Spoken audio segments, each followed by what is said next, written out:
Seja muito bem-vinda a mais um episódio do nosso podcast Vem Pra Mesa. Aqui o papo é leve, mas o propósito é eterno. E eu estou lembrando agora. Tá de parabéns. Palmas pra ela, gente. Ela lembrou. Recadinhos pra vocês antes da gente começar. Não esqueça de se inscrever no nosso canal. Se esse vídeo caiu de paraquedas aí, você tá assistindo agora e te edificou, por favor, envie esse vídeo pra mais alguém. Curte aqui, se inscreva no canal, como eu já disse. E não esquece de ativar o sininho pra quando a gente postar vídeos novos, vocês vão ser os primeiros a receber os nossos novos vídeos. Ai, chique. Isso aí. Não esquece de nos seguir nas nossas redes sociais. E bora começar esse papo, que nós temos convidados. Hoje tá especial. Temos uma convidada muito especial, uma pessoa que eu amo, de verdade. E... A gente vem trazendo nossos amores, né? Sim! Bom, obviamente uma mulher de Deus, né? E tô impressionada porque é convertida há 40 anos... Ministério de Mulheres também, há mais de 25 anos.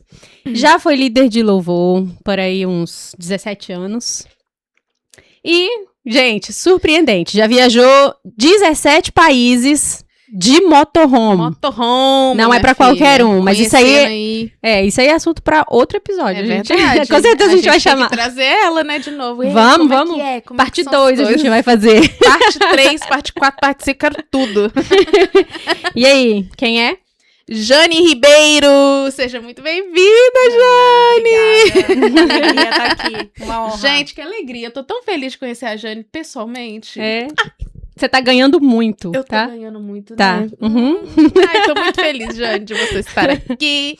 E jogo a bola pra você. É isso aí, Jane. Obrigada por aceitar o convite. Eu conheço uma parte bem pequena da sua história. Eu sei que o que Deus tem feito na sua vida e o que Ele já fez é algo extraordinário. E esse podcast é sobre isso, né? A forma como Deus usa pessoas comuns para se revelar o extraordinário, né? Sim. Então, muito obrigada pelo pela sua disposição, sua disponibilidade em vir aqui e contar parte da sua história pra gente. E pra vocês aí que vão ouvir, eu creio que vocês serão edificados através desse testemunho do que Deus tem feito na vida dela. Então, fica aqui com a gente, que tem muita história. Vai ser benção. Amém. Muito bom estar aqui. Estou bem feliz. Obrigada pelo convite. E é sempre uma alegria poder compartilhar aquilo que Deus fez na minha vida, com certeza. Amém. Ô, Jane, eu já queria começar esse assunto, porque 40 anos convertida, né, não é pouco tempo, é bastante tempo. E aí eu queria saber como que foi esse processo de conversão. Como que foi? Mais tempo do que vocês vivem, né? Com certeza. Novinhas. Ou não tanto? Sim. Não, é porque eu gosto de falar para as pessoas que eu tenho um valor maior na idade, que a pessoa fala, nossa, mas você tá tão jovem. Mas aí? 40 anos. Então, isso que é importante sempre que eu compartilho da minha história, eu sei que alguns detalhes são chocantes, mas eu sou uma pessoa curada, então para mim isso é completamente resolvido. E eu tenho prazer em compartilhar, porque eu penso que a minha história revela o valor do perdão, daquilo que Jesus fez na minha vida e hoje pode fazer através da minha vida. Então, o contar a minha história me permite ser um instrumento para que Deus use aquilo que Ele fez em mim para começar a fazer através de mim, né? Eu amo a música nova da Elevation, né, que fala que eu tô aqui para testemunhar. Ele me trouxe aqui para testemunhar, né? E para mim isso é o que eu faço, né? Como eu falei para a Lô, a história da minha vida é poder testemunhar aquilo que Deus fez, e é isso que eu tenho feito pelos 40 anos que eu tenho de convertido, que não é pouco, né, gente? Glória a Deus. Glória a Deus. É aquela I'm living, breathing, walking testimony. É essa? Não. Do Elevation? Não, é God, I'm just grateful. Ah, Eu não conheço boa. ainda. Você tem que Preciso ouvir. Você tem que começar a ouvir K-Love no Eu seu ouço. coisa que é muito bom. Eu Essa música ouço. nova, tudo lá. Mas então, conta pra gente como que foi. Eu tenho que contar um pouquinho de como foi minha infância e adolescência para poder entrar no meu momento em que eu encontrei Jesus, ou em que Jesus me encontrou. Uhum.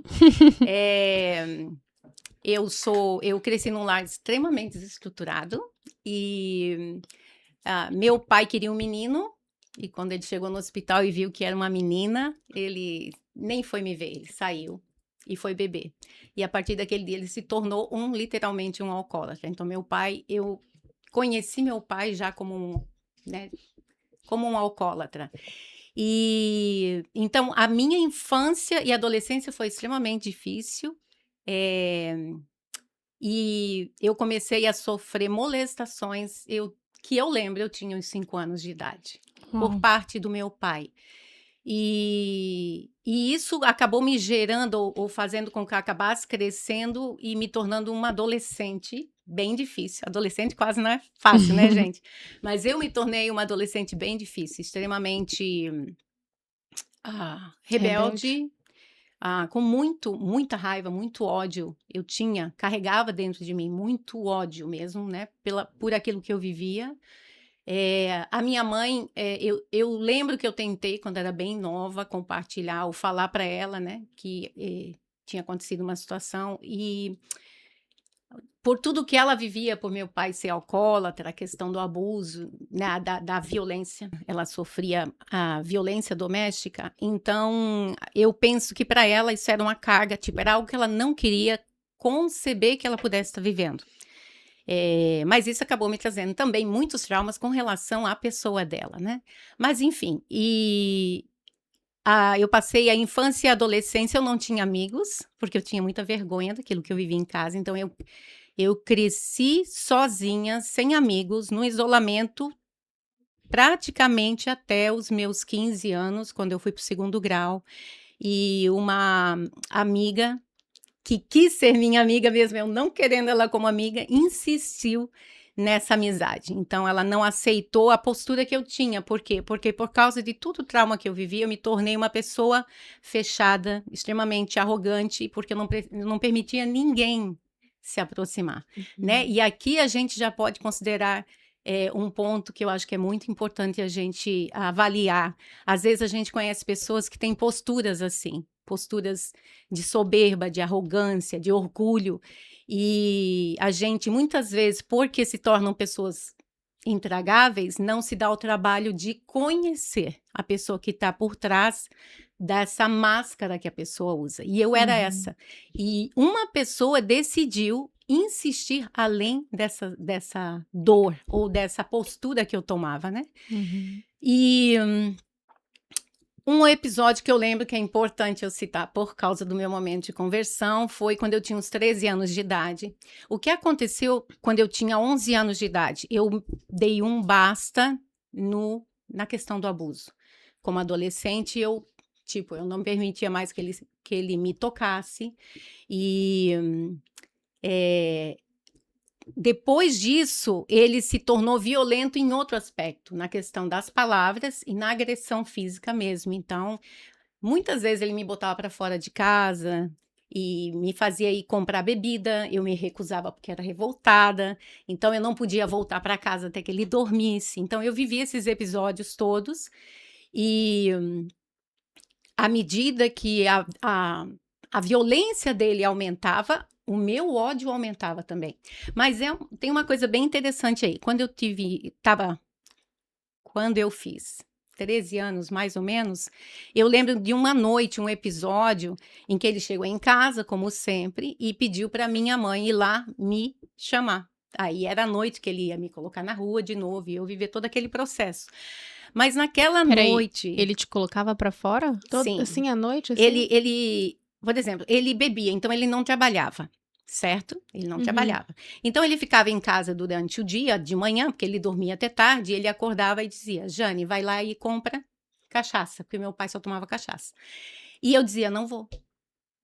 E ele não falava nada quando ele estava são. Mas aí ele saía, bebia, e quando ele voltava, ele mandava a mãe acordar e dizia, eu quero ver se ela não vai. Daí pegava e me colocava na rua e dizia, só volta com a bebida. Você é de que estado lá do Eu Brasil? sou de Blumenau, Santa Catarina. Frio. E aí, o que acontecia? Eu tinha 13 anos, 12, 13 anos de idade. Eu ia Você pra tinha rua. irmãos? Eu tinha uma irmã. Uma irmã. E você é a Isso. mais velha? Eu, a mais velha. Ok. Eu tinha uma irmã de... Quando eu tinha... Nessa época, né? A minha irmã mais nova nasceu quando eu tinha 12. Uhum. Então, nesse período da revolta mesmo, 11, 12, 13, era eu, a minha irmã, que tem 2 anos a menos, e logo depois nasceu a mais novinha, né? Só Ok. meninas. Só A meninas. temporã. E, enfim, quando eu tinha 13 anos de idade, eu lembro que uma noite ele chegou e ele pediu para a mãe me acordar.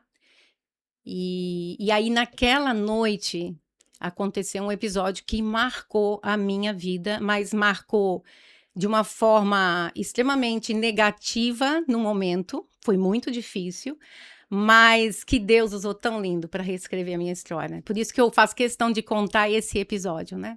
Uhum. E aí, quando o pai mandou a mãe me chamar, a mãe me perguntou assim, mas por que você não gosta dessa menina, João? Eu lembro dela falando como se fosse hoje.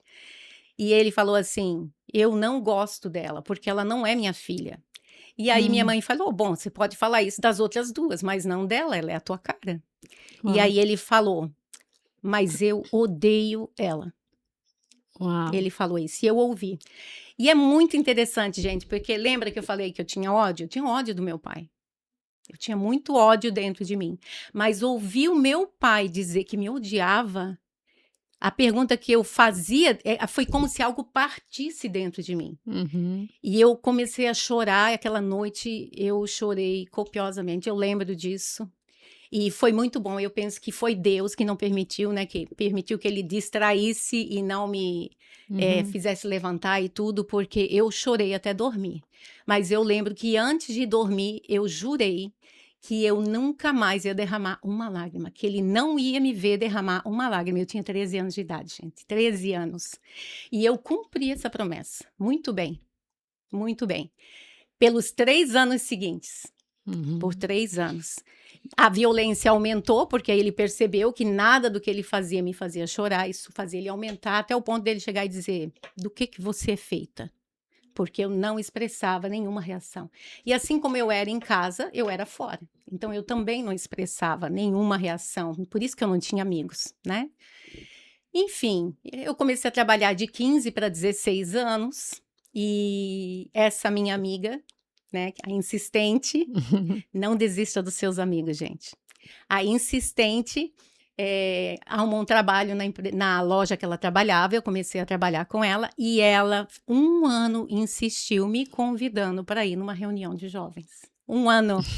E eu arrumava desculpa, 1 ano arrumando desculpa, até Uau. que ela foi mais esperta do que eu e me pegou de um jeito que eu não tive como recusar. Por que eu não recusei o convite? Porque era a única amiga que eu tinha.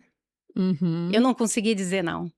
E aquele dia era um evento de jovens na minha cidade. As igrejas se reuniam e faziam um evento num hotel para todos os jovens, convidar os jovens e aí fazer um evento junto, e os jovens se convertiam nesse evento. Você já tinha alguma relação com a religião, com alguma Não. igreja? Não, quando eu falo minha igreja é porque depois eu passei a congregar nessa igreja. Né? Ah. Mas, não, na época, eu fazia as aulas para Crisma, Uhum. mas a gente não costumava ir à igreja. O contato que eu tinha era de ir na Crisma, Uhum. né?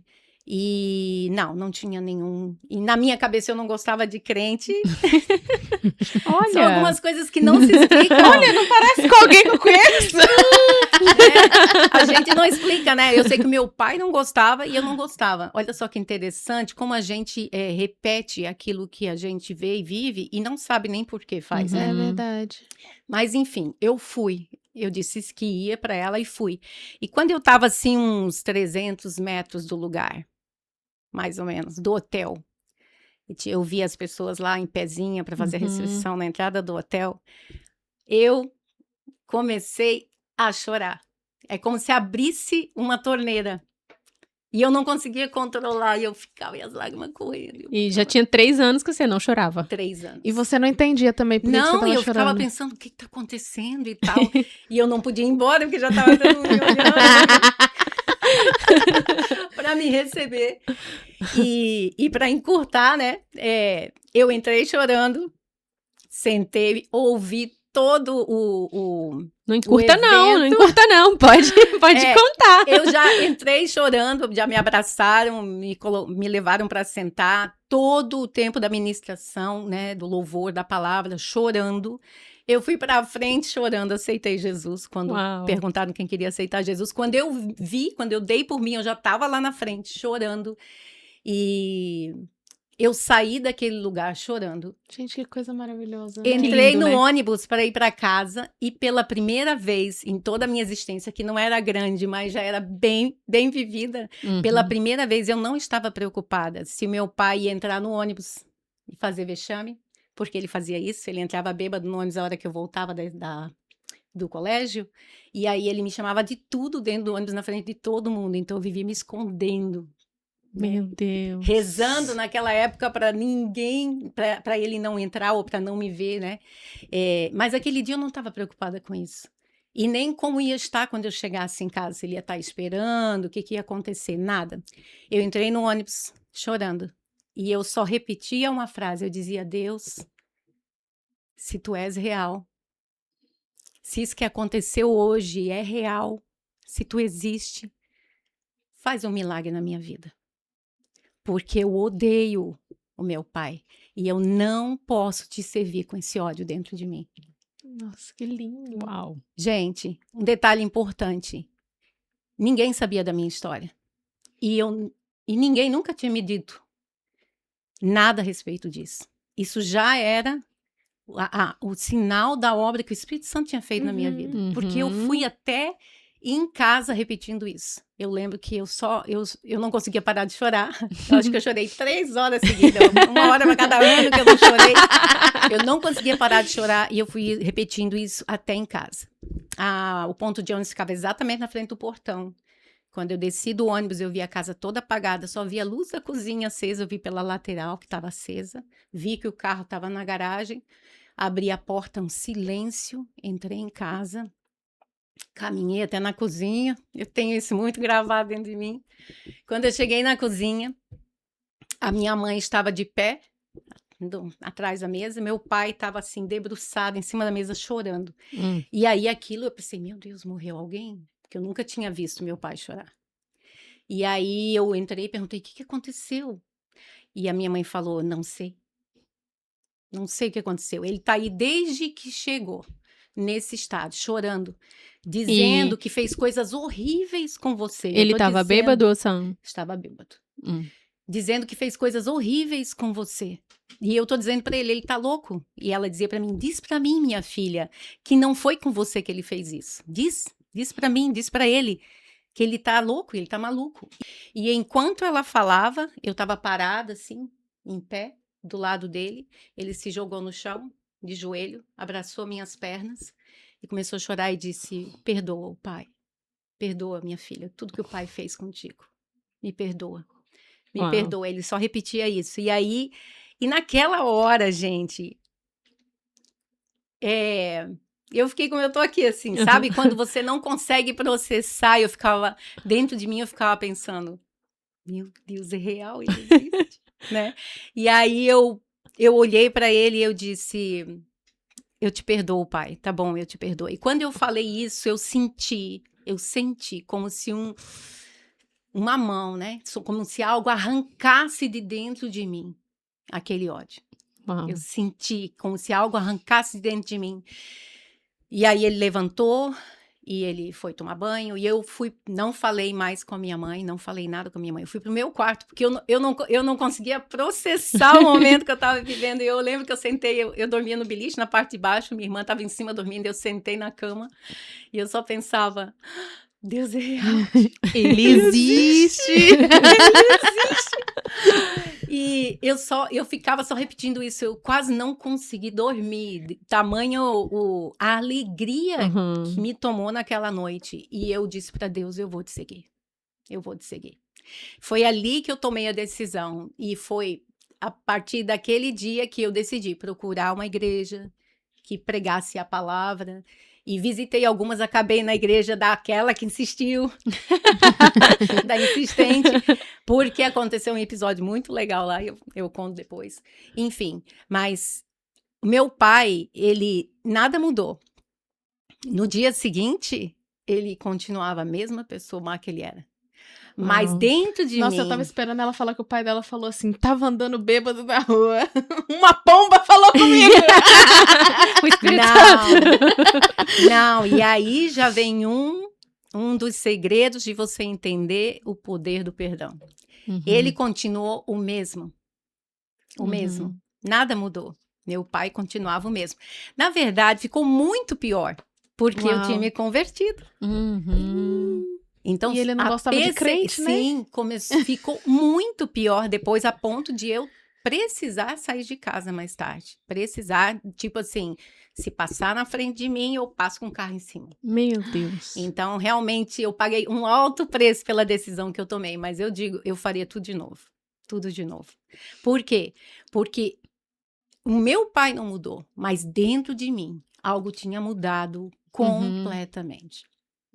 Completamente. Eu digo que conceitos que eu tinha. Eu pensava que eu tinha que ter uma profissão, trabalhar e, tipo, todo homem era igual. Eu não queria nem pensar em casar. Eu não me relacionava com ninguém, eu já não tinha amigos. E eu pensava que ia ser assim, justamente por causa disso, né? E nesse processo, Deus foi trabalhando comigo à medida que os anos foram passando. Eu lembro que quando eu decidi ficar na igreja, né, que era a primeira igreja batista lá na minha cidade, dessa amiga que me falou do amor de Deus, quando eu fui na igreja no primeiro domingo que eu decidi, eu cheguei e eles estavam uma campanha da família, alguma coisa assim. E aí o pastor perguntou, quem aqui não tem os pais convertidos, que está sozinho aqui? E aí os jovens, né, que eram convertidos, que a família não era, levantaram a mão. E ele falou assim, então agora uma família aqui adota cada um desses jovens. Quem vai adotar? A Jane. Quem vai adotar, entendeu? Ai, que lindo. E eu fui adotada ali. Então, até isso Deus me propiciou. Uma família real, eles tinham 2 meninas. E de tempos em tempos, depois do culto, eu ia almoçar na casa deles no domingo. Que e legal. ali eu aprendi esse valor da família, esse valor da mesa, de Gente, sentar, de que compartilhar. lindo isso. Que a gente não tinha em casa, porque os momentos de mesa em casa eram momentos muito difíceis, de muita tensão. A gente viveu episódios muito difíceis com o meu pai, assim, né? Na mesa e tal. Então, eu vejo, o quanto eu vejo hoje que a minha vida e o meu ministério é um reflexo daquilo que Deus propiciou para transformar a história do que eu vivia. Inclusive dentro de casa. E é muito interessante, porque quando eu penso na minha história, eu penso a importância da mesa na minha vida. Por quê? Porque a igreja que eu me converti tinha discipulado. E discipulado é feito aonde? Na mesa. Então, ou seja, a troca, o crescimento, o conferir dignidade, o conferir valor, tudo isso eu aprendi enquanto servia a Deus, na comunidade, na família de Deus, né? Então, eu entendi o valor do que é ter ou fazer parte da família de Deus. E eu aprendi isso naquela igreja que eu decidi congregar. Então, isso foi, assim, muito especial para mim.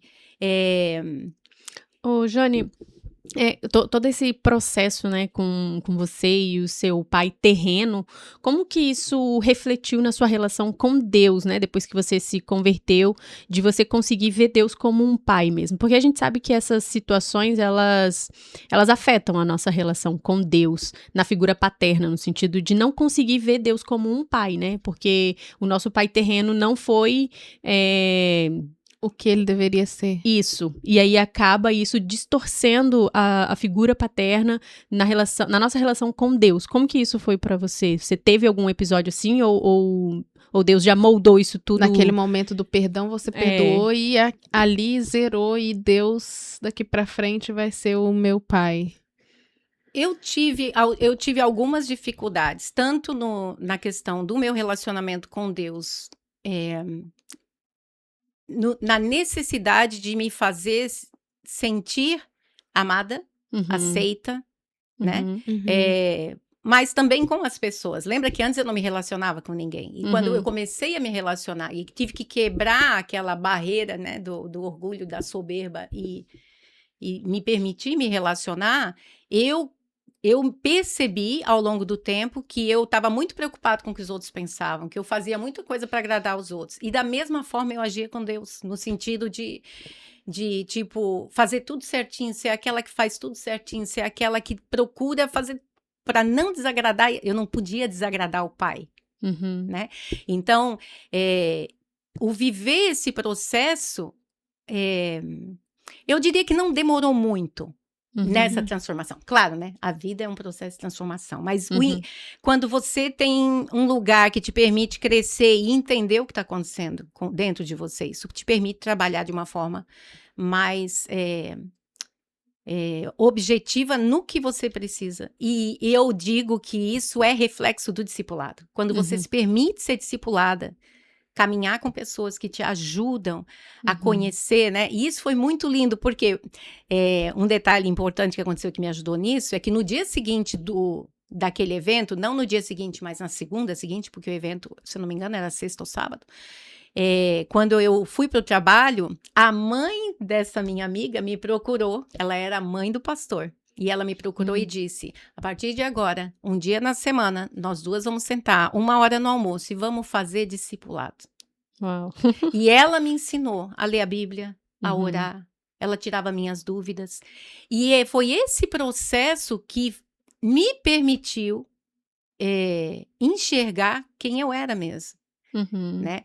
E eu diria que para mim o mais difícil não foi nem no relacionamento com Deus. Teve essa questão de Deus me mostrar que ele não me escolheu por aquilo que eu era capaz de fazer. Eu passei por essa fase, esse processo. Mas eu acho que o mais difícil foi eu constatar o quanto eu era parecida com o meu pai terreno e replicava as atitudes dele, odiando as atitudes dele. Uau. Então, isso foi um choque. Quando eu via meu pai em mim, nas minhas posturas, no meu pensamentos, na forma como eu interagia com as pessoas, eu via meu pai em mim, né?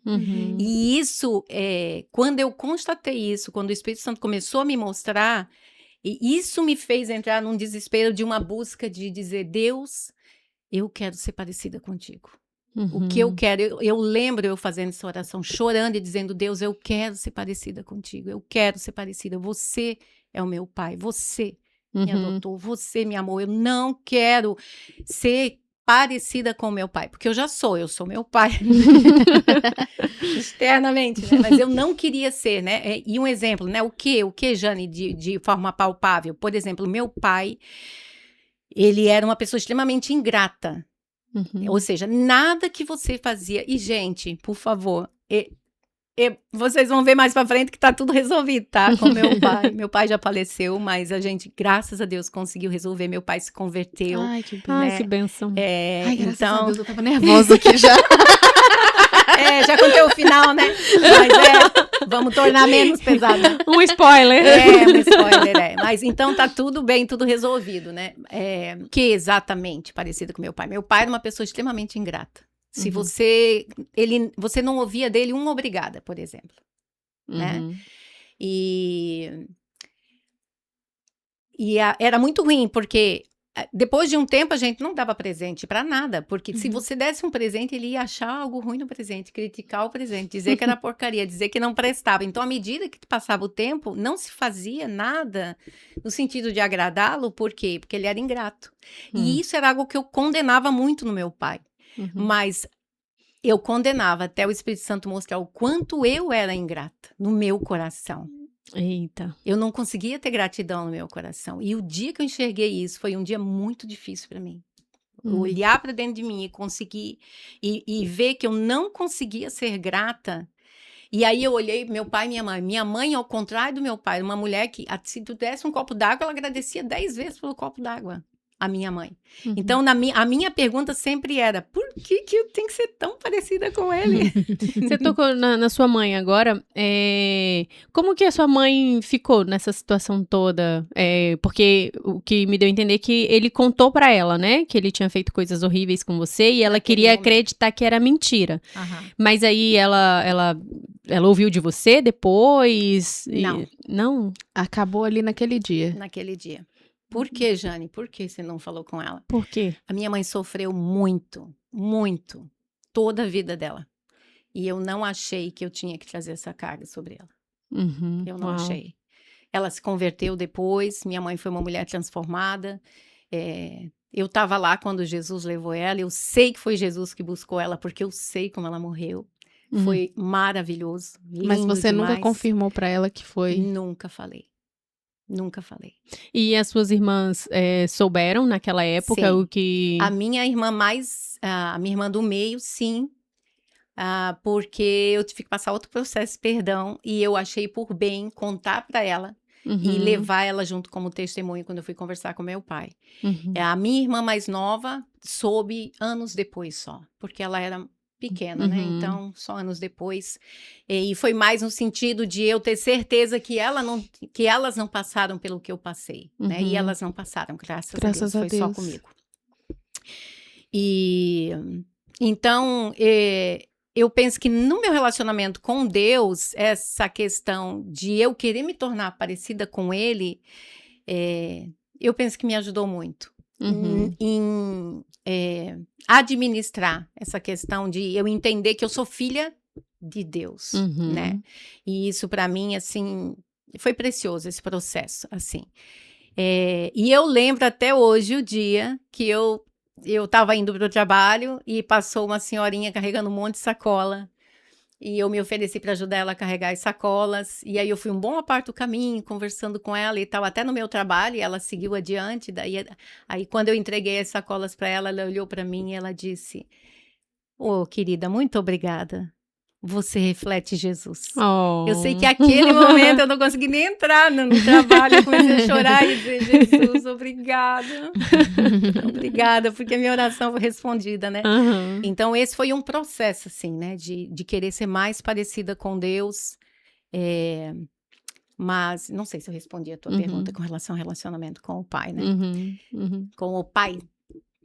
O pai celeste. E aí, depois disso,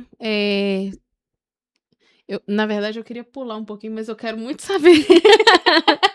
Depois disso, você ficou quanto tempo nessa igreja que você... Que eu estava? Que você estava com a sua família nova, né? Então, eu congreguei nessa igreja até praticamente mudar. Nós mudamos para Curitiba anos depois, né?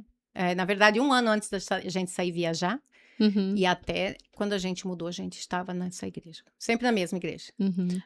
Então você conheceu o seu Toninho. Sim. Ali nós casamos. Ele chegou, ele era de São Paulo e chegou quando eu estava viajando. E aí ele só ouvia falar da irmã Jane. Eu estava viajando na época, eu já viajava, né? Trabalhando com sistemas e irmã Jane. E ele disse que só ficava pensando: meu Deus, quem é essa irmã Jane? 3 meses eu fiquei viajando quando ele chegou, né? E aí, quando eu cheguei... E foi muito legal, porque a gente começou... Ele já estava no louvor e eu era do louvor. Daí, que estranho, né? Que esse homem aí fazendo... Tem alguém no louvor. E aí, começou com uma amizade ali mesmo, né? E aí, a gente... namorou, noivou e casou com o propósito de servir a Deus com esse objetivo, né? Então foi tudo feito nesse 1 ano e meio, a gente fez tudo. Uhum. Estávamos casados. Se você sentir a vontade, né, de falar, porque são muitos traumas, né, principalmente nessa questão de intimidade também. Como é que foi, assim? Você não se relacionava com outras pessoas no sentido das amizades, você era uma pessoa fechada. Eu diria até que seria um mecanismo seu de defesa, assim, que eu acho que você não queria que as pessoas, ou você não queria ser maltratada por outras pessoas, ou sentir ou rejeição, né, também por outras pessoas, já além do que você já sofria, né? E aí, como é que foi você se relacionar com o seu namorado, né, na época, assim? Foi tranquilo? Seus traumas já tinham tava sido... curada? Não. Processo em cima de processo. Lembra da cebola? Senhor. Lembra da cebola? É cebolinha. Camada por camada. Foi, olha, gente, meu marido, ele tinha que vir aqui no podcast, viu? E passou um cortado. Tô brincando. Chama o Toninho. Mas, assim, o nosso relacionamento começou com uma amizade, né? E aí foi dessa amizade, eu gostava dele, mas eu era cheinha, né? Era cheinha. E aí, na minha cabeça, os traumas, na minha cabeça, ninguém podia gostar de mim, porque eu era assim. Então, eu nem considerava que ele pudesse olhar para mim com outros olhos por causa do meu aspecto físico. Mas você já era mais ou gostava menos como eu sou dele, hoje, assim? quando a gente casou. Eu era um pouquinho mais cheinha, uns 2, 3 quilos a mais. Mas eu era muito traumatizada. Por quê? Imagino. Porque o considerar, tipo assim, que o meu pai pudesse sentir atração por mim, tinha que me fazer alguém, entendeu? Para mim, eu lembro que eu me olhava no espelho e eu chorava perguntando para Deus por que ele tinha me feito tão feia. E esse trauma eu ainda não tinha vencido, quando eu conheci o Toninho. Eu não tinha. Isso você tinha quantos anos? Eu tinha 19. 19. 19 para 20. Nós casamos com 21. Isso aí. Então, e eu não me... Até aquele momento, eu já tinha mudado meu discurso de que eu não queria saber de homem, que eu não ia casar. Por quê? Porque você vai começando a ler a palavra e você entende, e você sabe que não é, né? Isso é uma coisa que é bem importante dizer, né? Não são todos os homens. Alguns homens, assim como não são todas as mulheres, são algumas mulheres.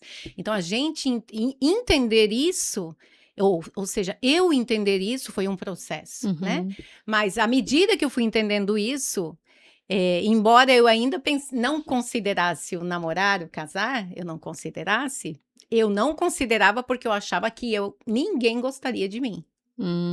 Por quê? Porque eu tinha os traumas justamente da adolescência, da juventude. Porque a minha irmã, a segunda, ela era linda no meu conceito de beleza. Ela era alta, magra, bonita. E sempre que nós duas saímos juntos para qualquer coisa, eu via os rapazes, tipo assim, né, na piscina ou onde a gente fosse, os rapazes, tipo, brigando para ver quem é que não ia, tipo... sentar do meu lado, tentar conversar do meu lado, porque eles queriam todos conversar com a minha irmã. Então, eu sentia essa rejeição, mas não é porque as pessoas me viam assim. É porque eu me rejeitava. Depois eu entendi. Que eu gero nas pessoas aquilo que a forma como eu me vejo e eu faço comigo. E eu me rejeitava. Então, ninguém mesmo conseguia gostar de mim, né? Nesse contexto. Mas Deus levantou o Toninho, né? E o Toninho, a gente começou com uma amizade, depois de um tempo... ele expressou que ele gostava de mim. E eu tinha tantos traumas que ele levou 4 meses para ouvir eu dizer, ok, vamos orar sobre isso. Para depois 4 orar. meses quando ele falou... 4 meses quando ele falou que ele gostava de mim, que ele queria ter um compromisso comigo, ele levou 4 meses para ouvir. Ok, vamos orar sobre isso. Mas depois, 1 ano e meio, a gente estava casado. Né? Ou seja, depois que eu tive certeza que Deus confirmou... E nesse processo com ele, foi a única e a primeira pessoa que eu realmente abri esses traumas todos, né? Fora a questão do discipulado, né? Que era trabalhado, mas era a única pessoa que sabia exatamente tudo que eu tinha passado, os traumas. E ele foi uma bênção, um presente de Deus na minha vida. Eu sempre digo isso. E aí nós noivamos, casamos, e então começou a segunda pior fase da minha vida. Uau. Por quê? Porque nos primeiros 5 anos do casamento, praticamente, nos primeiros anos, não chegou a dar 5, mas nos primeiros anos, eu comecei a ter muitas dificuldades na área sexual, por causa dos traumas.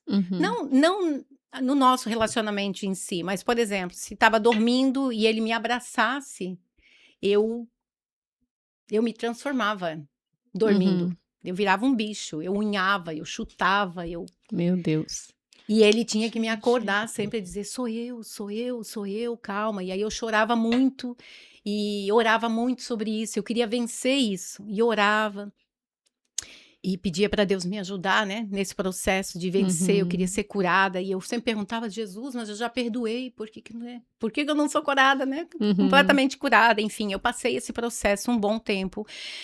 E à medida que eu ia buscando de Deus, eu comecei a perceber que aquela raiva que Deus tinha tirado quando eu me converti, ela gradualmente começou a voltar.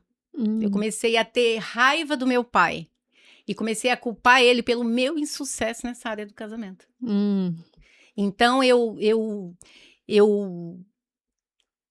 realmente permiti que a raiva encontrasse lugar dentro de mim de novo. E aí, quando eu ia orar, eu falava nesse sentido. Por quê? Porque o meu pai era aquele homem ruim. Minha mãe continuava sofrendo na mão dele. Minha irmã continuava. Elas batiam lá em casa de vez em quando para dormir, porque ele tinha botado elas para a rua. Ou seja, eu continuava vendo a maldade dele. E aí, ao mesmo tempo, eu lidando com as consequências da maldade que eu tinha passado. E ele ficou de boa com o seu casamento, assim? Ou ele, não quero nem ir, nem... Não, foi bem traumático. Meu casamento. Gente, é muita história. Por isso que eu falei, gente, vai ter que ter parte 2. Né? Porque não tem condição. Eu não queria que ele entrasse comigo, porque ele vivia bêbado. Mas a minha mãe, ela pediu muito para eu deixar ele entrar comigo. E eu, para atender a minha mãe, eu disse que sim. Mas eu fui e falei para ele, pai, eu quero que você entre comigo, mas não bêbado. E ele ficou normal até um pouco antes do meu casamento. Quando eu saí para me arrumar, ele foi beber. E ele entrou na igreja e eu carreguei o meu pai para o altar. Meu Deus. Eu carreguei meu pai para o altar. Foi bem traumático. Bem traumático. E ele foi bem contra. Bem contra o casamento no começo, né? Depois, claro, a gente só casou quando ele abençoou.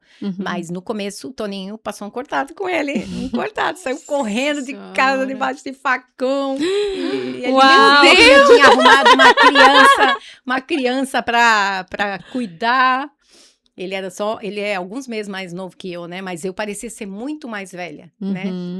E aí, querido, não foi fácil, mas bom. Ele me amava. Né? Que bom que ele te amou. Vou dar um abraço no Toninho, né? Depois. Enfim, e aí, eu sei que nesse tempo que eu estava buscando de Deus a cura, para isso, que eu queria que Deus me curasse, né? Que eu queria ter êxito nessa área no casamento, o Espírito Santo começou a ministrar que eu tinha que pedir perdão pro meu pai. Você pedir perdão pra ele? Exato. Excuse me? Mas foi isso mesmo. Fala pra ele isso. Como Excuse me, foi o que eu disse. Eu já comecei, mas como? Eu pedi perdão? Pois eu tô sofrendo tudo que eu tô sofrendo por causa daquilo que ele fez. Como assim? Eu que tenho que pedir perdão pra ele. E aí eu argumentava, queria saber o porquê. E daí, quando eu começava a argumentar, o que Deus faz quando você começa a questionar? Silêncio.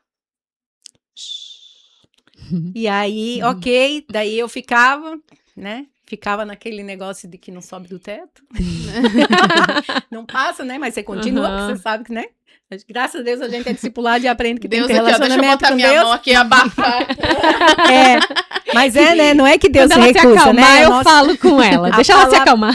Exatamente. Aí o que acontecia? Eu ficava assim, fazendo de conta, dava uma de sonsa até o próximo episódio. Aí acontecia de novo, eu acordar de madrugada, toda aquela situação. Eu fazia o quê de novo? Ia para a presença de Deus, chorava, me acabava, pedia para Deus me ajudar. E Deus dizia, você precisa pedir perdão pro seu pai. E eu começava de novo, por que eu? Mas não faz sentido. Mas perdão do quê? E não sei o quê. E eu justificava e ele E eu sei que eu fiquei nesse Mas, processo. assim, quando... É muito engraçado, porque né? Eu e as minhas perguntas. Mas assim, perdão do quê? E então, era essa a minha pergunta. Só que uma coisa que eu aprendi no processo é que quando Deus te diz para fazer algo, você obedece. Tomou? Quando você dá o passo e obedece, quando você dá o passo e obedece, você entende o porquê. Mas, e você assim, vê Deus agir. Mas se Deus te diz... Imagina se você Abraão, vai quando chegar ele pro seu disse pai e Deus... falar, me perdoa, ele vai falar, você tá louca. Tem que ter um motivo, né? Bom, na minha cabeça tem que ter um motivo pra pedir um perdão, né? Me perdoa por tudo que eu te fiz. Exato, mas a questão era essa.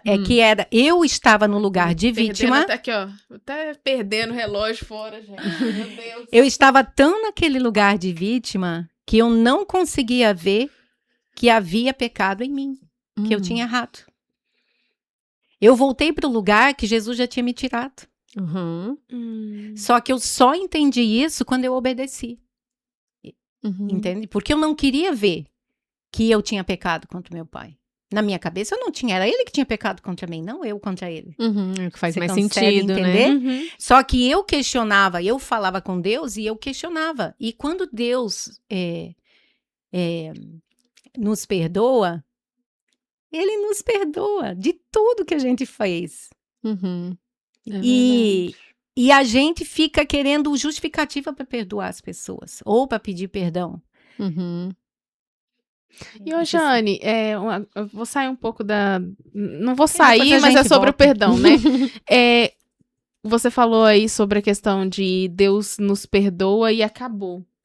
O que é esse sentimento pra você, da gente, que a gente sempre volta naquilo que Deus já perdoou? É porque a gente tem dificuldade. Existem 3 níveis de perdão. É quando você tem que pedir perdão para alguém, quando você tem que liberar perdão para alguém e quando você tem que liberar perdão para si mesmo. Esse é o mais difícil. É por isso que muitas vezes quando as pessoas passam por uma situação muito difícil, né, a gente consegue entender isso muito claro quando a gente vê tipo uma pessoa que teve uma queda depois de muito tempo convertida e tal. A parte mais difícil no processo é se perdoar. A gente tem dificuldade de se perdoar.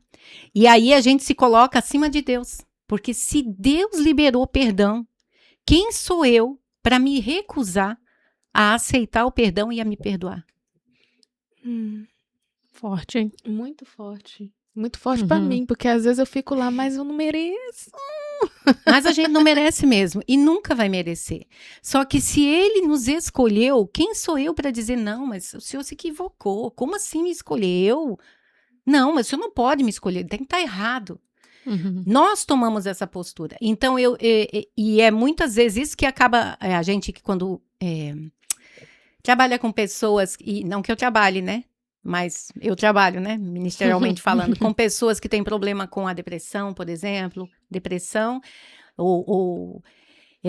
ou seja, que viveram traumas e que entraram em depressão por causa de situações que viveram. A maioria dos casos, pode olhar, elas estão naquele lugar e elas não conseguem sair daquele lugar quando é de ordem emocional, porque elas não conseguem liberar perdão para elas. Não é nem questão de, às vezes, liberar para o outro. Porque quando é o outro que pecou contra nós, a gente vive esse processo até conseguir liberar o outro. É difícil, né? Dependendo do trauma. Eu posso falar em persona o quanto é difícil, né? Mas a questão é quando é você que é o causador do trauma, do mal no outro, e você... Ou com você mesmo. Você está vivendo uma situação que foi uma escolha que você fez, e aí você tem que arcar com a consequência daquilo, e você fica, né, meu Deus, se eu não tivesse feito isso, se eu tivesse feito, não... Entendeu? A gente se coloca num lugar em que a gente não se perdoa. E daí, ou seja, Deus liberou o perdão para nós, mas nós não nos perdoamos. E aí a gente não sai desse lugar também. E eu penso que muitas vezes é isso que acontece, respondendo a tua pergunta. Né? Obrigada. E aí, nesse processo do casamento, o que aconteceu? Depois de um tempo, Deus falando e eu não querendo ouvir e ficando naquela história da lenga-lenga, eu digo, gente, se Deus falar, obedece. Hoje eu falo para as meninas, E curta, né? obedece. Deus falou, obedece. Porque quando você dá o passo de obediência, o Espírito Santo vai te fazer. Lembra? Ele vai te colocar a palavra na boca, ele vai fazer entender o que você tem. Então, no dia que eu decidi, não, eu vou conversar com meu pai, e detalhe, meu pai bebia direto. Então, eu tive que ligar para minha mãe e dizer, mãe, quando o pai tiver ação, me liga. Porque aí eu vou sair daqui do trabalho e vou aí, porque eu preciso conversar com ele, ele tem que estar são. E aí, quando eu cheguei lá para conversar com ele estava são realmente. E aí eu expliquei para ele, tentei explicar a situação no sentido de que eu estava vivendo essa dificuldade no casamento. Olha só, e quando eu comecei a falar, eu sabia tudo que eu tinha que falar. Uau. E aí eu comecei a dizer, olha, pai, eu tenho vivido essa dificuldade no meu casamento. Eu não tenho tido sucesso. E Deus me mostrou que eu tenho te culpado pelo meu insucesso, que eu passei a ter raiva do Senhor, que eu tô com raiva do Senhor por causa disso. E isso é pecado, porque isso é desonra. Eu estou te desonrando e a palavra diz que eu devo te honrar. Então eu preciso te pedir perdão pela desonra. Que fortíssimo. Meu Deus. Mas eu não sabia o que eu tinha que falar até chegar na frente dele. E agora vem a melhor parte. Uau. A melhor parte, a mais interessante de todas. Ele olhou pra mim e disse assim, tás doida, é? Tás maluca? De onde é que tu tira essas alucinações? Eu nunca fiz nada disso contigo. Mais louco que o Nunca. Batman. Meu Deus. E olha que nem tava bêbado. E aí, naquele momento, Meu Deus. olhando pra ele, eu senti a ira. Eu senti, sabe? Você sente, né? Quando você vai ficar irado? Aquele negócio. Eu senti agora aqui também. Então, Eu vou voar na cara dele. Eu só Meu senti a ira subindo, mas eu ouvi aquela doce Ai, meu Deus. voz que Uau. disse assim: só obedece. Eu só ouvi isso. E aí eu respirei fundo, olhei para ele e disse: pai, eu entendo que o senhor estava bêbado todas as vezes. E eu imagino que talvez o senhor não lembre. Mas é real. Aconteceu. E eu sei também que o senhor já me pediu perdão. E eu liberei perdão. Mas hoje eu preciso que o Senhor me perdoe. Porque Meu Deus. eu tenho te colocado sobre você o peso da responsabilidade. E eu sei que eu não posso mudar o que aconteceu comigo. Mas eu posso mudar o que eu estou fazendo com isso. Eu sou responsável por mudar. E eu preciso que o Senhor me perdoe. O Senhor me perdoa? Aí ele olhou, tá bom, minha filha, tá bom, eu te perdoo. Então, tá bom. Aí eu aceito o seu perdão e eu quero dizer, eu também te perdoo. Não tem nada entre a gente. O senhor está livre, o senhor está liberado. Eu quero que o senhor entenda isso. O senhor entende isso? Não, eu entendo. E, gente, eu saí dali com aquele ponto de interrogação, tipo, não entendendo a situação que aconteceu. Que rolê foi esse? Mas, Eu tô passada. sabe o mais? Hum.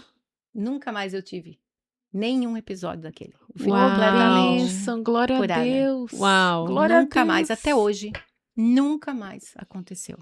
Nenhum episódio daqueles. Glória a Deus. Então, gente, quando eu faço questão de compartilhar minha história, e não é fácil, né? Não é fácil Não. falar sobre isso, mas quando eu compartilho exatamente porque eu sei o poder do perdão. O perdão não é para o outro, Uhum. é para você. Uhum. Então, quando a palavra diz que nós precisamos liberar perdão ou precisamos pedir perdão, a palavra é para nós.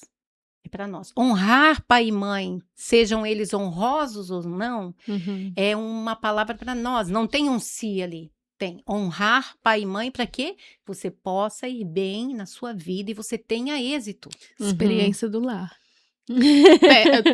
É o segundo Exatamente. capítulo, se não me engano. Tá fazendo sobre dever a de casa. honra. Tô, menina! Então, honrar pai e mãe é um mandamento. Para quem? Para mim. Nossa. Uhum. Não é para eles. Nossa, isso é tão forte. É para mim. Então, perdoar é para mim. E sabe uma coisa interessante que a gente não se toca? Lembra quando Jesus fala sobre aquele devedor? Que o credor vai cobrar dele? A gente não se toca, mas ele começa essa parábola dizendo assim, olha, o reino dos céus é como um credor que vai... Vocês lembram disso? E o cara tinha uma dívida enorme, uma dívida impagável. E quando o credor libera ele da dívida, ele pega alguém ali que deve para ele muito menos Pouquíssimo. e não libera ele da dívida. E o que a palavra diz? Que ele é lançado para ser o quê? Atormentado. Para ser atormentado até pagar a dívida. Quanto que ele vai pagar a dívida, gente? Preso. Não tem Nunca. como. Ele não vai pagar nunca. Sim. E isso fala muito para nós. Está nos dizendo que... e aí diz, ó, assim, se você não perdoa o seu irmão, Deus não vai te perdoar.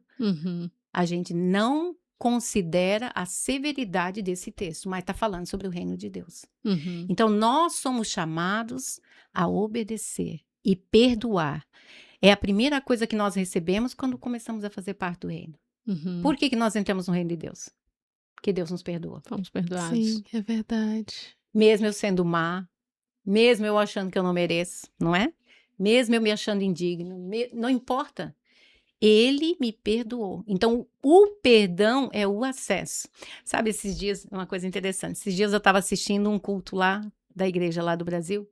E aí o pastor estava compartilhando sobre o testemunho de uma moça que tinha recém se convertido. Uma moça nova, né, que se converteu esses dias lá. E veio compartilhar com ele. Disse, pastor, eu tive um sonho. Eu sonhei que eu tinha morrido. E eu fui para o céu. E aí, quando eu cheguei no céu e o anjo que estava no portão me perguntou qual a senha.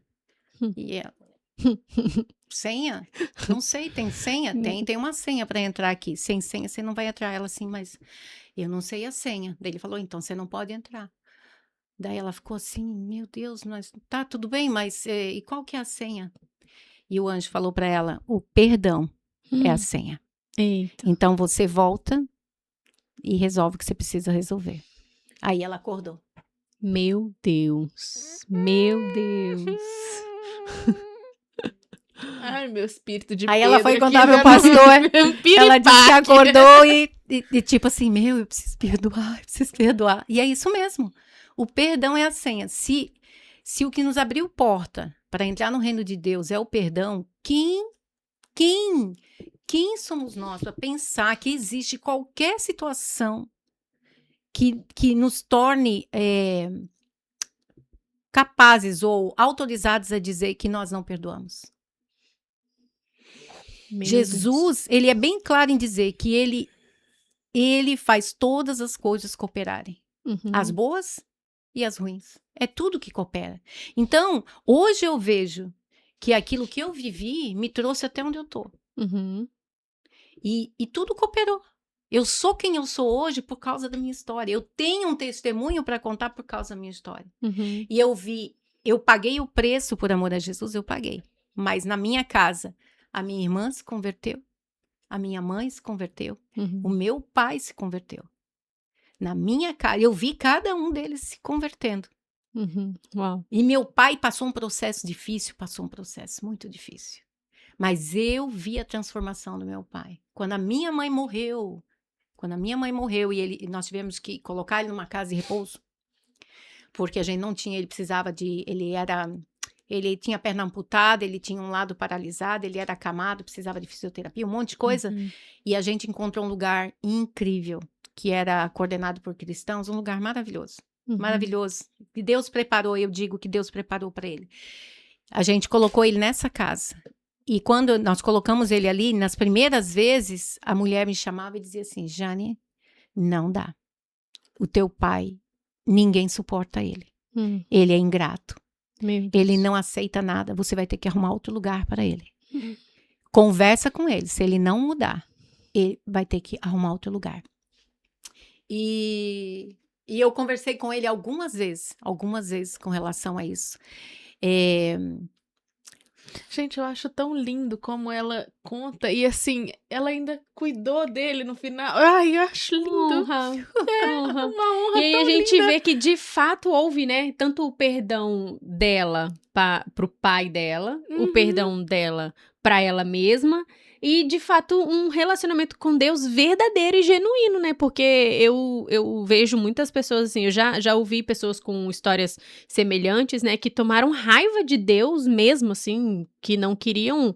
E com você foi ao contrário, né? Foi porque Deus te encontrou e te tirou daquele lugar. Você conseguiu superar todas essas coisas. Realmente superar, né? Sim. Realmente, tipo, eu Não, estou eu nem diria cuidando superar. dele e conversei com ele pra ele. É. Para, velho! Eu acho... eu acho que eu nem diria superar, né? Eu acho que ela conseguiu, através do poder do perdão e do Espírito Santo, viver algo diferente. Ressignificar tudo isso e viver algo diferente. Tô precisando perdoar tanta gente. Meu Deus. É difícil. O significado da palavra perdão é tirar o peso. Uhum. E a gente continua carregando o peso, achando que isso vai fazer alguma coisa com o outro. E às vezes o outro que fez mal pra gente não tá nem aí com você. Verdade. E você tá carregando o peso. E se a Sabe- gente foi ver, foi exatamente isso que Jesus fez. Quando ele nos perdoa, ele tira de sobre nós o peso do pecado. Ele tira de sobre nós o peso do culpa. decreto de morte que estava sobre nós, da culpa. Então, é isso que o perdão faz. E isso é o antídoto de Deus para o pecado. É o perdão. Às vezes a gente não libera o perdão porque a gente acha que vai fazer o outro sofrer. Não, ele não merece. Ele não merece. Mas o que vai fazer a diferença de você liberar perdão, no caso, quando você é ofendido, é que é você que é liberado. A cura se estabelece na nossa vida quando a gente libera o outro. O que o outro vai fazer com aquilo é uma questão dele com Deus, não é uma questão nossa. Só que a gente acha que a gente tem o poder de causar algum mal naquele que nos feriu, negando o perdão. E aí aquele negócio que é você... Toma o veneno esperando que faça mal para o outro. morra. Exatamente.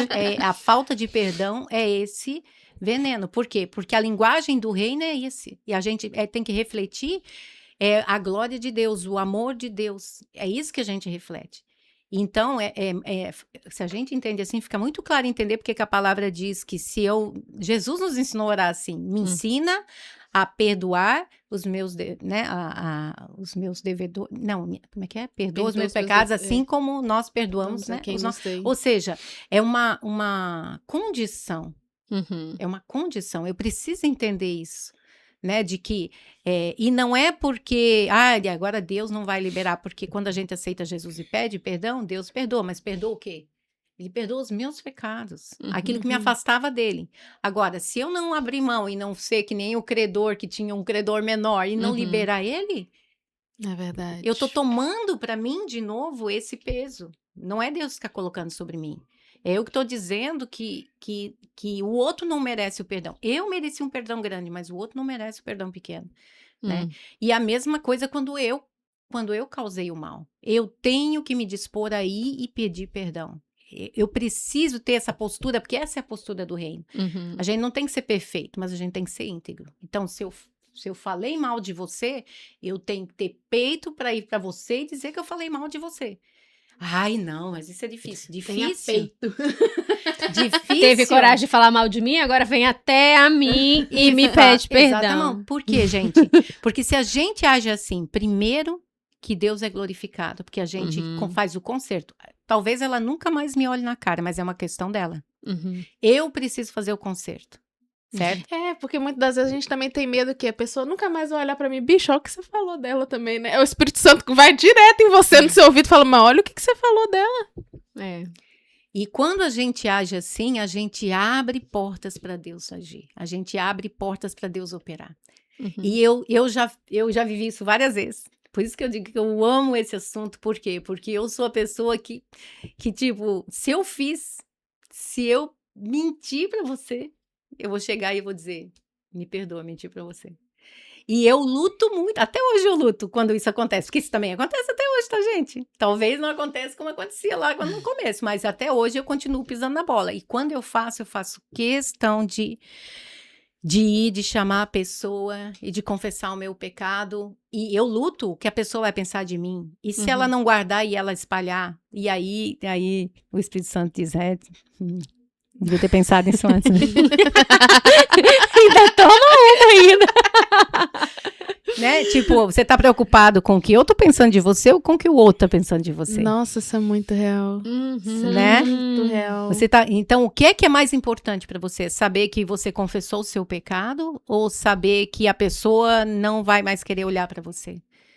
Por quê? Porque nós não somos perfeitos e a gente precisa entender, nós somos humanos, nós somos falhos, mas o cristão precisa ser íntegro. É isso que me faz ser um discípulo de Jesus. Meus amigos, se a pessoa não olhar mais pra você, fique feliz, porque Deus tá olhando pra você. Pelo menos isso que importa. Pelo menos tá fazendo o que é certo, Não, o que tem que ser feito, né? É Jesus olhar pra mim, o resto pode parar de olhar. Mas tenta ter bom, como é que é bom comportamento? Não, é boa vizinhança, ser uma pessoa boa, manter, né? Se manter, cala a boquinha. Uau. Então, só para concluir e terminar a questão do meu pai, foi ali naquela casa de repouso que Deus o encontrou. Ele já tinha aceitado Jesus, ele já tinha sido batizado, mas muito pouco dentro dele tinha mudado. Mas foi ali minha mãe faleceu em maio, ele faleceu em dezembro. Foi nesse período ali na casa de repouso que Deus fez um processo na vida dele. Eu diria que quando ele... É porque quando a minha mãe faleceu, o meu pai, como era acamado, ele não foi no velório. Ele não pôde ir. E a gente falou para ele, olha, pai, a mãe faleceu, mas a gente não vai levar o senhor no velório, porque ele tinha que ficar deitado lá do caixão, pensa. Né? A gente não quis expor ele a isso. E ele não teve reação nenhuma quando a minha mãe faleceu. Então, aos poucos, a gente foi entendendo que ele não acreditava que ela tinha morrido. Ele tinha sido tão ruim com ela que ele achava que ela não queria mais cuidar dele. E era por isso que ele tinha as atitudes que ele tinha. Ele fazia de tudo para não ficar lá, porque ele queria voltar para casa. Pra saber se ela tava lá. Exatamente. E aí ele começou a insistir que ele queria ir para lá. E eu fui bem clara com ele, eu só vou te levar para casa o dia que eu chegar aqui e me disseram que você passou uma tarde sentado. Eu não posso alugar uma ambulância para te levar lá na outra cidade, na casa da praia, que era a casa deles. Não tem como. Então, você precisa colaborar, você precisa ajudar. Você precisa fazer o que eles pedem, fazer fisioterapia. Quando eu chegar aqui e disserem, ó, você passou uma tarde sentado, aí você pode me pedir. E aí ele começou, a intenção dele era o desejo tanto de ir, que ele começou a fazer isso. E aí, depois de um tempo, eu cheguei lá, no dia que eu cheguei lá e falaram que ele ficou a tarde sentado, eu pensei, é hoje que ele vai me pedir. E não deu outro. Eu fui pro quarto, ele me pediu. Olha, eu fiquei a tarde sentado, podemos ir na casa da praia. E aí marcamos e fomos. E aí, quando chegou na casa da praia, levei ele para dentro com a cadeira de roda, coloquei ele na cama.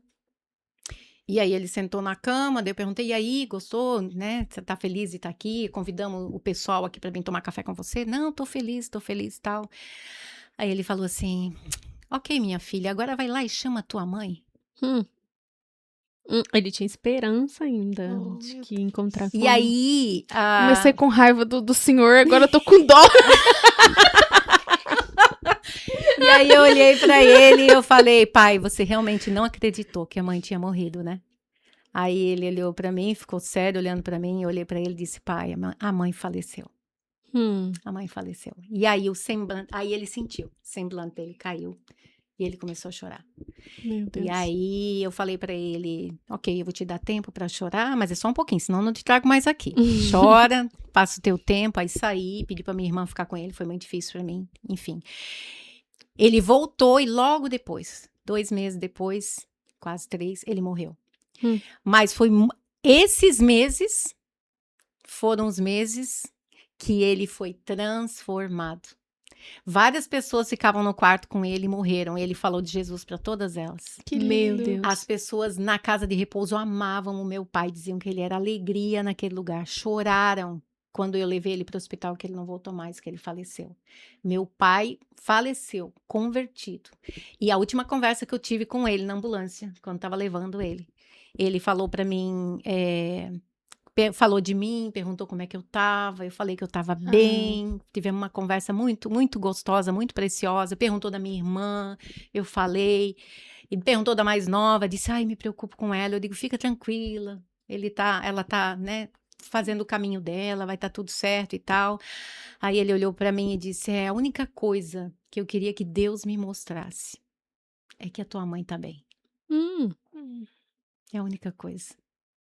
E ele faleceu. Faleceu isso acho que era quinta ou sexta, ele faleceu uns 3 dias depois. Gente, que coisa linda, né? Que coisa linda. As Impressionada. pessoas se transformam também, né? Ai, É Deus. Deus é tão bom, tão bom. Então, diante de tudo, gente, só para dizer, né? Tudo ficou resolvido com meu pai. Deus fez a obra na vida Começamos com raiva e agora dele. É o poder do perdão. Meu Deus. Esse é o poder do perdão. É isso que Deus faz, transforma vidas, né? Ai. Transforma histórias. É isso gente, aí. que coisa linda. Deus É muito bom. Meu Deus, você é muito bom, meu Deus. Que testemunho poderoso, Jane. Poderoso. lindo. Eu tive o prazer, né, de ouvir um tempo atrás parte dele, não tinha ouvido tudo assim, tão detalhadamente, mas eu já, por te conhecer depois, né, já ter sido muito edificada também pela sua vida, através do discipulado, né, que eu também sou um fruto da Jane, de discipulado. Então, eu vendo quem você é e a forma como Deus te usa, eu jamais iria imaginar que você teria passado por algo desse tipo, sabe? Porque a forma como você ama Jesus, a forma como você ama Deus, a forma como você cuida de mulheres, e a forma como você exerce o ministério, né? Jamais imaginaria que existia um processo tão doloroso atrás disso, né? Mas a gente vê que Deus, como Deus é surreal, né? O que ele faz em nós é sobrenatural. Você tinha tudo para ser uma pessoa que guardasse tantas mágoas, com tantos traumas, uma pessoa... Eu lembro que uma vez você falou para mim que te chamaram de cacto. Né? Você tinha tudo pra ser um cacto, mas Deus fez de você uma flor. E eu lembro que eu falei isso pra você. E é isso que eu te vejo, uma flor, assim, que exala mesmo, sabe? A essência do céu, a vida de Jesus, isso é muito, muito poderoso. Impressionante, né? Eu tô mais que chocada aqui, né? Eu vou embora pra casa pensando, meu Deus, a Jane. Eu tô aqui impressionada, porque Jane é tão caladinha, tão quietinha, sempre assim, muito educada, sempre muito calma. A gente não espera, né? Eu achei, na minha cabeça, assim, quando eu vi a Jane lá só na telazinha, eu falava, essa nasceu na igreja. Podemos dizer que ela nasceu da igreja, né? Jesus. Pois é. Bom. E eu não imaginava que por trás de toda essa história, de todo o seu ministério, tinha um processo tão doloroso, né? A gente não conhece as pessoas realmente, né? Não. E é bom conhecer. É muito bom conhecer. Né? E que bom que eu te conheço. E que bom que eu conheci pessoalmente. E é muito isso bom aí. mesmo. Tô muito feliz de você ter vindo aqui, contado uma parte, porque tem mais, tá, gente? Ela vai vir, a gente vai fazer parte 2, com certeza. A gente ainda quer saber como que foi essa coisa aí dela viajar de motorhome, A gente quer saber do motorhome, a gente quer saber de muita coisa. De muita coisa. Como que a Jane veio parar aqui, nessa terra. Cena dos próximos capítulos. É isso aí. Comenta aqui embaixo se vocês querem que ela venha aqui pra contar o resto das suas outras experiências com Deus, outros processos. Ela tem muito pra edificar a nossa vida. Então comenta aqui embaixo se vocês querem. Liberem perdão junto comigo. É isso aí, Jane. Muito obrigada. Muito obrigada, Que Jane. Deus te abençoe.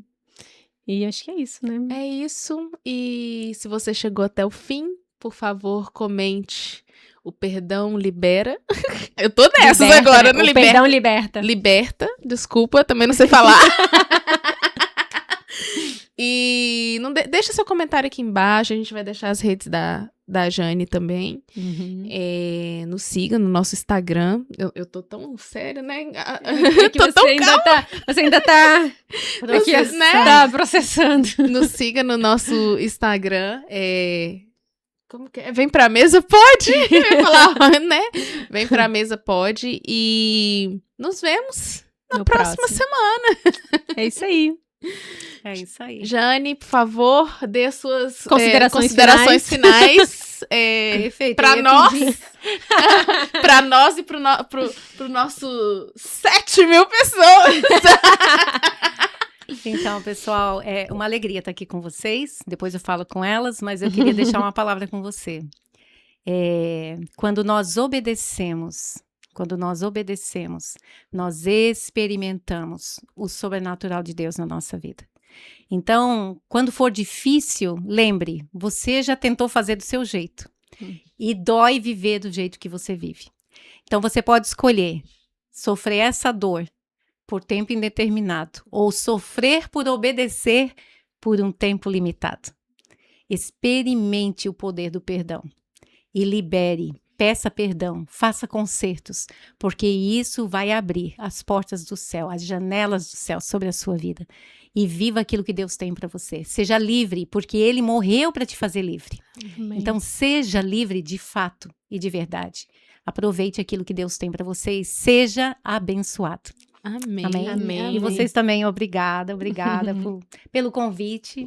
Uma alegria estar aqui, a gente fica meio nervoso. Esse público todo, né? Muita gente. 7.000 pessoas. Acho que é o maior público. Né? Mas, obrigada mesmo. É sempre uma alegria poder compartilhar meu testemunho. Eu louvo a Deus pelo privilégio de fazer isso. Eu amo fazer isso. Uhum.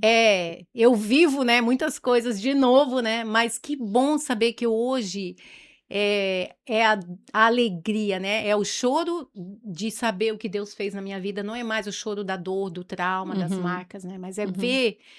É bom a gente lembrar de onde Deus nos tirou. Porque isso mantém o nosso coração grato. É Então, verdade. Glória a Deus. É verdade. Então é isso. Um beijo. Beijo. Fiquem com Deus e até a próxima semana. Até o próximo.